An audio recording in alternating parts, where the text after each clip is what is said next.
اعوذ باللہ من الشیطان الرجیم بسم اللہ الرحمن الرحیم. ساحل تک تو پہنچے. ابھی آواز آ رہی ہے؟ تو صاحب سوال کرنے والے نے ایک تو اس کو سنت مؤکدہ لکھا اور میں نے اسے ایسا کہیں دیکھا نہیں. دوسری بات یہ ہے کہ ہمیں ذرا پیچھے جانا پڑے گا. اس میں کوئی شک نہیں کہ میں اس میں کوئی عذر نہیں پیش کروں گا کہ میں نے داڑھی کیوں نہیں رکھی. کوئی عذر نہیں ہے. اگر آپ سمجھتے ہیں کہ یہ سنت رسول ہے اور میں ایک سنت کی مطابق نہیں کر سکا تو واقعی اس میں میری کوتاہی ہے. مگر اگر آپ تھوڑا سا غور کریں تو بخاری اور مسلم کو دیکھ لیں تو کہیں 4773 متواتر احادیث میں جو ہمیں سنتیں ملتی ہیں مستقل مکمل سرکار رسالت مآب کی، وہ کچھ 4700 کے کچھ ہیں. وہ افعال و اعمال جو مسلسل حضور دہراتے رہے.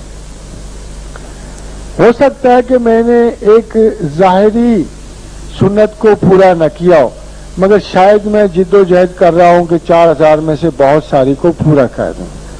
ہو سکتا ہے کہ کسی سوال کرنے والے نے وہ ایک ظاہری پوری کی ہوئی ہو اور وہ باقی 4000 خالی ہوں.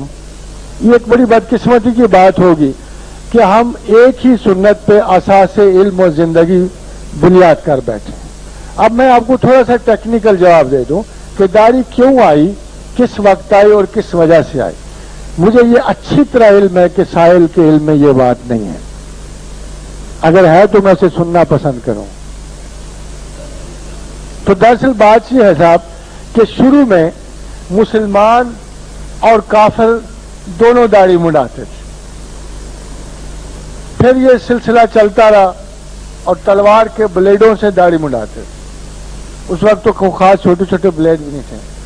پھر حضور گرامی مرتبت کو ہمیشہ یہ شوق رہا کہ چونکہ ہماری مشابہت اہل کفر سے زیادہ ہے تو انہوں نے اصحاب رسول سے پوچھا کہ اس بارے میں اہل کتاب کا کیا رویہ ہے.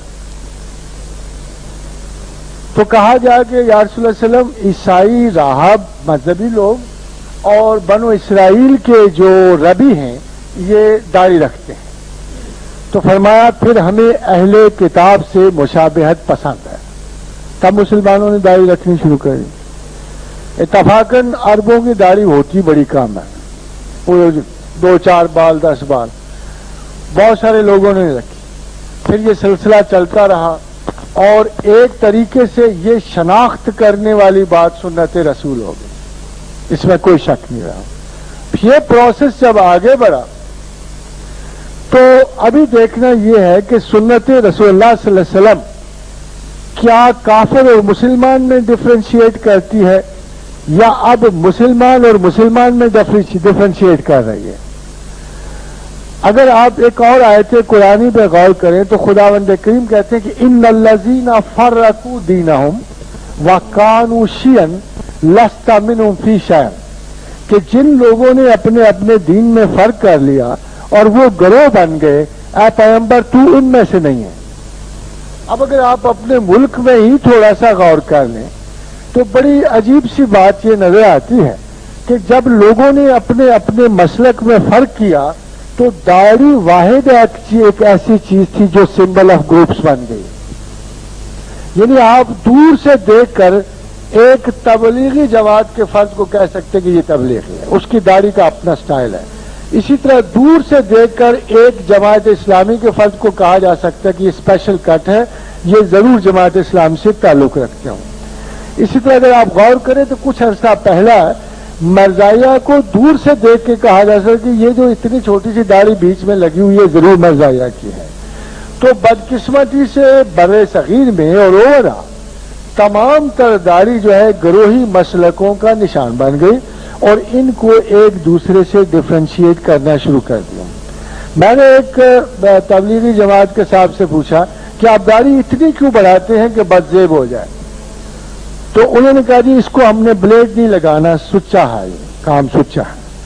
تو میں نے کہا یہ بھی کوئی سنت ہے، یہ بھی کوئی آپ کے علم میں ہے کہ جی سچی داڑھی کو بلیڈ نہیں لگانا یا اس کو کینچی نہیں لگانی؟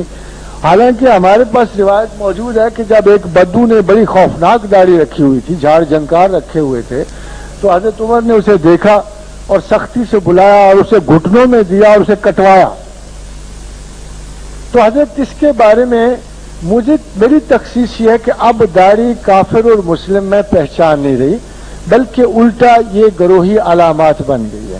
اور بدقسمتی سے مجھ میں ایک تعصب جو ہے وہ بحیثیت امت رسول اللہ کے بڑا سخت موجود ہے کہ میں کسی بھی گروہ میں کہلوانا پسند نہیں کرتا، کیونکہ اس میں قرآن نے جب یہ کہا کہ لست منہم فی شیء، اے پیغمبر ان جن لوگوں نے دین میں فرق کیا اور گروہ بن گئے تو ان میں سے نہیں ہے، تو میں اپنی بنیادی تشخص جو ہے وہ بحیثیت ایک مسلمان کے کرتا ہوں، کرنا چاہتا ہوں اور اسی طرح مرنا چاہتا ہوں۔ بدقسمتی سے جن 12 کروڑ لوگوں کو میں مسلمان سمجھتا ہوں ان میں سے اکثر کی یہ علامت نہیں، ان میں اکثر میں یہ علامت نہیں۔ I am more approachable to them, more feasible to them۔ 10 یا 5 کے لاکھ لوگ امت نہیں بنیں گے، امت تو یہ بنے گا جسے آپ اجماع کہتے ہیں، خواہ وہ مصر میں ہے، خواہ وہ پاکستان میں ہے، خواہ وہ کہیں بھی دنیا میں موجود ہیں۔